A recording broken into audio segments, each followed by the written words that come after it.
വിദ്യ മരിച്ച നാൾ മുതൽ വിഷാദ രോഗത്തിന് അടിമയായിരുന്നുവെന്നും ലഹരി ഉപയോഗിക്കുന്നുണ്ടെന്നുമായിരുന്നു ബന്ധുക്കളുടെ മൊഴി.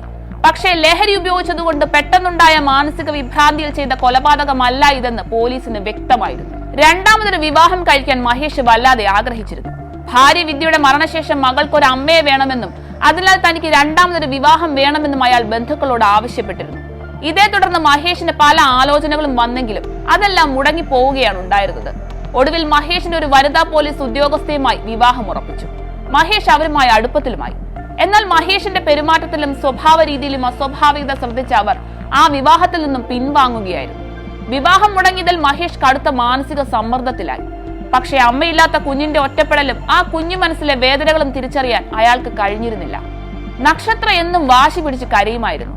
അച്ഛനൊപ്പമായിരുന്നു താമസമെങ്കിലും 6 വയസ്സുള്ള പെൺകുഞ്ഞിന് അമ്മയുടെ സ്നേഹവും പരിഗണനയും ആവശ്യമായിരുന്നു. അമ്മയുടെ ചൂടറിഞ്ഞ് വളരേണ്ട പ്രായത്തിൽ അവൾ കാണുന്നത് അച്ഛന്റെ മാനസിക ബുദ്ധിമുട്ടുകളാണ്.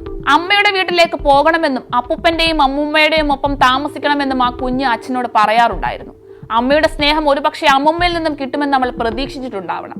നിരന്തരമായ കുഞ്ഞിന്റെ ആവശ്യം അയാളിൽ അലോസരമുണ്ടാക്കി.